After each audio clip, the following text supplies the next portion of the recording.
Hi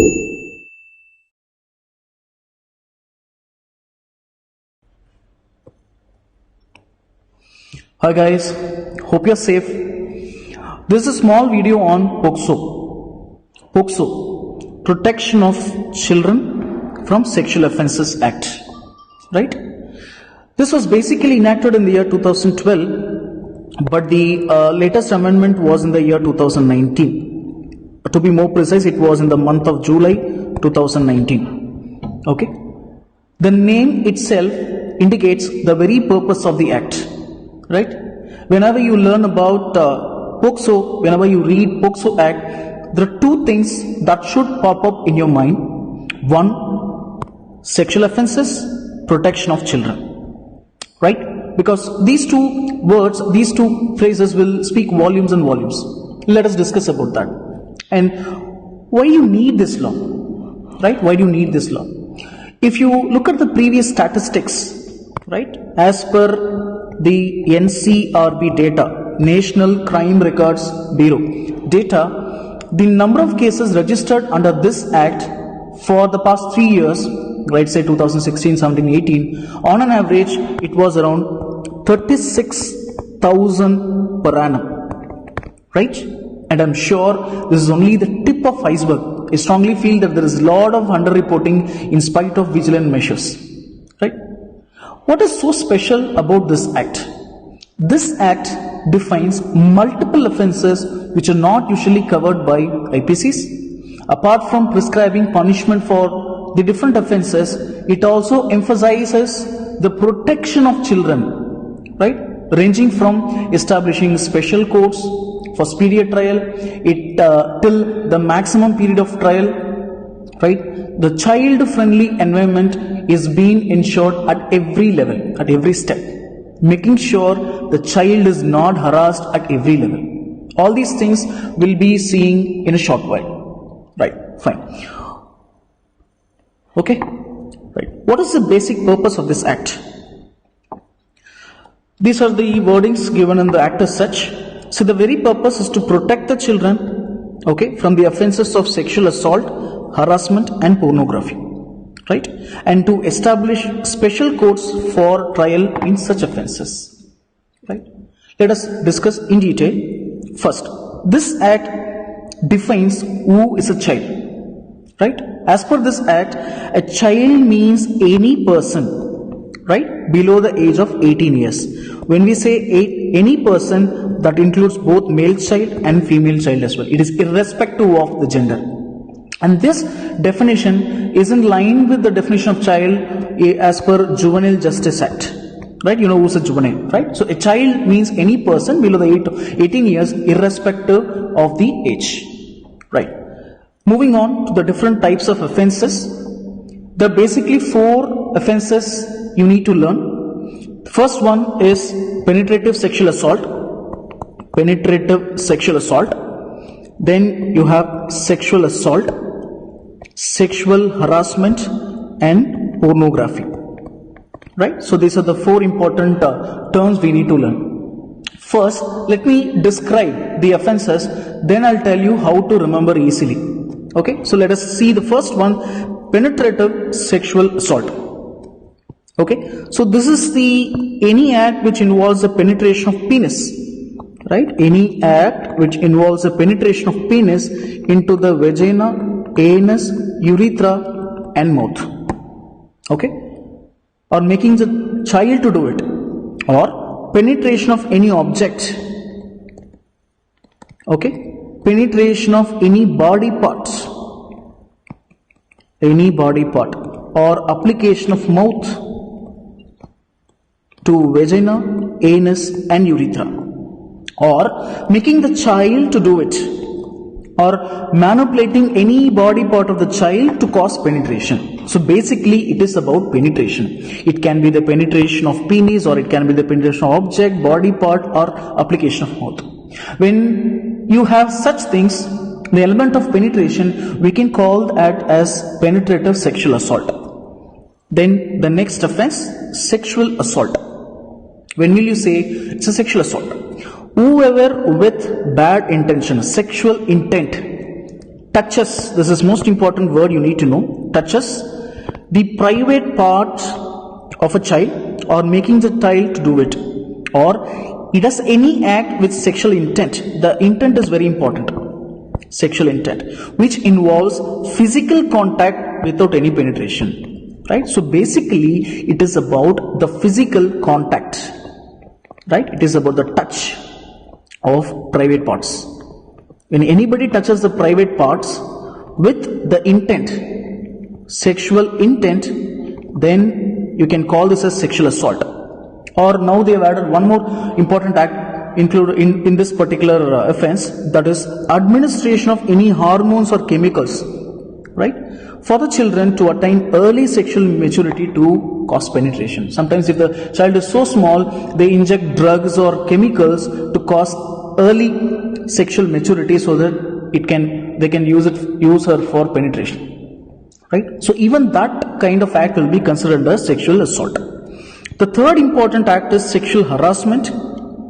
Any person, again the intent is very important, any person with sexual intent, right, utters any word, okay, or he makes any sound, or he makes any gesture, okay, if he exhibits any object, okay, or if he shows his body part, or makes the child to show the body part, okay, he shows any object for pornographic purposes, right? All these things will be considered as harassment. You are harassing the child, right? Harassment. And if any person who repeatedly follows a child, either directly or indirectly, either in person or through social media, right, that is also considered under this. Because in adult we call this kind of act as stalking, but here this is considered as sexual harassment. And enticing a child for pornographic purposes, right? Tempting a child for pornographic purposes, all these kind of offenses will be considered under sexual harassment. Okay. Then the last one is use of child for pornographic purposes, right? This is the fourth act you need to know. I've told you about penetrative sexual assault, harassment, and use of child for pornographic purposes, right? There are a few other things we need to learn. That is also an offense. Punishment for storage of pornographic material. Pornographic material involving the child. Even if you store a pornographic material that involves a child, that is also punishable. Okay, fine. That is also punishable. And then use of child for pornographic purpose. Again, we have many things. Right?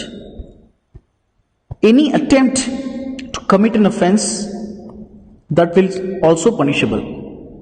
Right? Attempt is punishable. Even abetment is also punishable. Abetment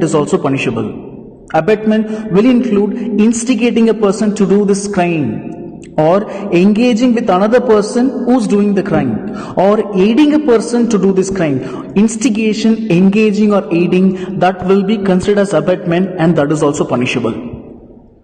Right? To put it in short, I have told you penetrative sexual assault, sexual harassment, and pornography. Done? And then we have storage of pornography, that is an offense. Okay? And then attempting to do this, it's an offense. Abetment is also an offense. Right? And remember these three terminology. Whenever there is an element of penetration, we can easily remember it is penetrative sexual assault. If there is no penetration, it is only physical contact with sexual intent, you can call it as sexual assault. Okay? Or uttering a word, making a gesture, showing any pornography, or following the child, all this amounts to sexual harassment. Right? So these are the three important terminology you need to. And this is the list of offenses which are mentioned in POCSO Act. Right? I'll tell you easy way to remember that. Right? How to remember that? You can remember in this format. PSA, SAH and PSA, right? You can say prostatic specific antigen, subarachnoid hemorrhage, prostatic specific antigen. Okay, fine. And even if you, this is like a palindrome, even if you reverse it will be the same. PSA, SAH, PSA. Why I have done this? See, PSA, it is penetrative sexual assault. SA, this is sexual assault. H refers to harassment. P refers to pornography, right? S refers to storage of pornography.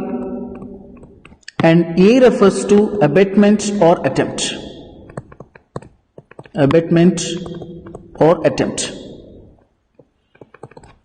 Okay, so remember this. You will understand all the crimes which are listed under this. Okay, so remember PSA, SAH and PSA. This is an easy way to remember. I told you how to remember penetrative sexual assault. If there is an element of penetration, sexual assault, that is contacts, SH, that is harassment, right? Without any contact. Okay, fine. Let's see when it is called as aggravated. This is very, very, very important. When it is called as aggravated,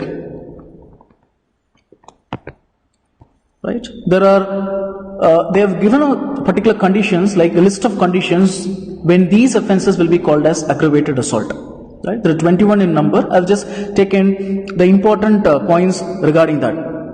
Whenever it is done by a police officer or whenever it is done by armed forces, public servant, management of a jail, management or staff on hospital or management or staff of institution, right? In short, if it is done by a person of trust, okay, or a person of authority, right?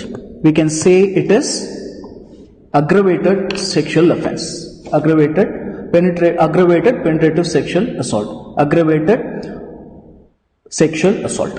Like that. Okay. Then, if it is done by a gang, 2 or more people, or if it is done on a child who is mentally not sound, unsound, or if it is done more than once, if it is done on a child less than 12 years, okay, or if it is done by a relative. Okay, so these are the important conditions when it can be called as aggravated offense, right? I'll tell you easy way to remember that. Just remember, first it is done by a person of trust, right? If it is done by a person of trust, or if it is done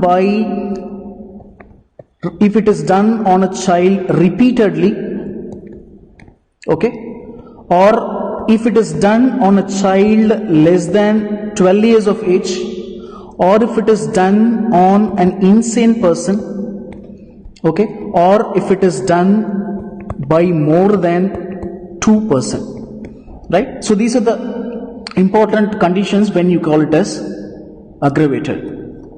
And you can just see this, it is giving you an acronym, that is TREAT.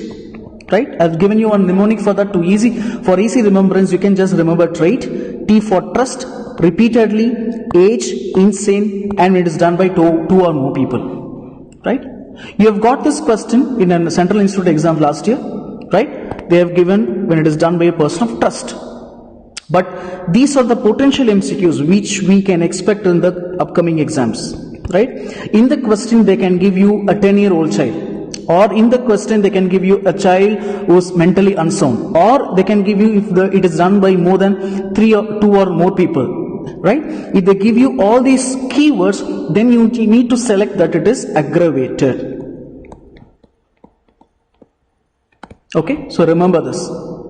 Fine. Now, we have seen the different offenses, then we will have to find out what are the protective measures for the children this POCSO Act is ensuring. Let us see first, starting from the special courts. There are designated special courts for this purpose, for conducting the trial, and there are child-friendly measurements in this for recording, reporting, and investigation speedy trial. And it is a closed courtroom proceeding, in-camera trial, and the child should not be called repeatedly.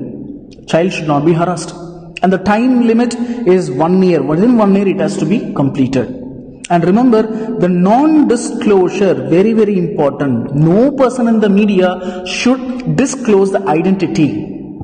Right? There should not absolute non-disclosure of identity. These are the important features that is to protect the children from these kind of things. Right? Fine. Now related to reporting. Any person who knows about the offense should inform the juvenile police unit or the local police. Right? I'll just tell this in an easier way. So any person who is aware of this particular crime, right, he has to inform the police, local police or juvenile police unit, right? It is absolutely mandatory. The police should inform it to Child Welfare Committee or magistrate within 24 hours of recording the incident. And the police should also make sure that within 24 hours the medical examination of the child is being done in the nearest hospital. Okay? So this is the duty of the police. But what is the duty of the person? The person, it is his legal obligation to inform the police, failing which he is punishable. Failure to inform the police, report to the police, punishable with 6 months of imprisonment. Very important. And another important point, if the person is in charge of an institution, right? Like say for example, school principal, right? If he is in charge of an institution, if he fails to report, failure is punishable with 1 year imprisonment. It is more. Okay, because he has got more responsibility. If this person is not able to, is not reporting it to the police, he is punishable with 1 year imprisonment. Okay, right. Now, what is the duty of the doctor? What if the child is brought by the parent directly to the hospital without intimating the police, right? Before going to the police station, right? This case has to be taken in emergency setting. Okay, emergency medical care should be given. We should not stress on the police intimation even before the medical care. This has to be given importance. Emergency medical care has to be given importance before the police intimation. Right? While medical examination, what is the duty of a doctor? The medical examination has to be done under 164 CRPC. Right? Which means without consent, you cannot proceed with the victim's examination. You need the consent absolutely necessary. Okay? And the consent has to be obtained from the parent or the guardian. Right? Parent or the guardian. Okay, the consent has to be taken for examination, sample collection, treatment and police intimation. Okay. While you are doing the police medical examination, it has to be done in the presence of parent or any person of trust. It has to be done ideally in the presence of parents. Compulsorily. In case of a girl child, the examination should always be done by a female doctor, and make sure that the police is not present at any part of the medical examination, right? So the person of trust or the parent should be there available during the medical examination, right? These are the important data which you need to know regarding POCSO Act, right? Let me tell you an illustration, right? Setting 1, the place is Riya's home. Riya, it's a name change. 10-year-old girl returned from the school earlier than normal time that day. She was looking very dull. She told her parents that she was not well, right? And she was very dull the entire day. The next day morning, she refused to go to school. The parents were inquiring, but she did not tell initially in the beginning, but on repeated insistence, she started telling. She revealed that the previous day when she was alone in the classroom, school classroom, one of the non-teaching male staff came inside the room, right? Taking the privacy as advantage, he forcefully touched her private parts, right? And after the incident, she went and informed her principal. But school principal, he told her that she will take care of the issue, and he asked Rhea to keep quiet, and also advised her not to tell it to anyone, even to the parents. On hearing this, the parents were shocked and they have taken Rhea to the nearest hospital. Right? Setting 2 hospital. Parents have directly brought the child to the hospital without intimating police. What you have to do? We have to do emergency medical care. We should not refuse the treatment. The doctor obtained consent for examination, treatment, evidence, and police intimation. Consent has to be obtained from the parent. Okay. While the doctor was doing examination, it was done in the presence of a mother. Right. After the examination, the police intimation was done by the doctor, and police filed FIR and started inquiry. Finally, arrested the accused. Right. This is a small illustration to make you understand. If you look at this illustration, there are a few things which you have to learn. Right. First, it is done by one of the non-teaching staff of the school, so it has to be aggravated. Right? Person of trust or authority. He touched her private parts, is it not? So it has to be sexual assault. There is no penetration, but there is sexual assault. If there was penetration, it should be aggravated penetrative sexual assault. Here there is no penetration, so it should ideally be called as aggravated sexual assault. The school principal, right, she did not report it to the police. That is punishable. Failure to report, that is punishable with, in this case, it is punishable with 1 year imprisonment. Right? And next day, the Raya has been brought to the hospital. The doctor, he obtained the consent from the mother, right? Consent has to be obtained from the parent, and mother has to be available during the examination, and then police intimation was absolutely done, and then everything is legal proceedings. Right? I hope like these are the important things you need to learn about POCSO Act with regard to the examination point of view. I have not touched the punishment for these offences, which I feel is not so important. Maybe like I'll try to complete them in the next video or something. Right? Fine. I hope you've got the content directly into your mind. Okay. So this is my Facebook group, Forensic Medicine Nothing Beyond for PGME. This is my Telegram group, FMT Nothing Beyond. Okay. Stay connected with me for more updates. Thank you. All the best.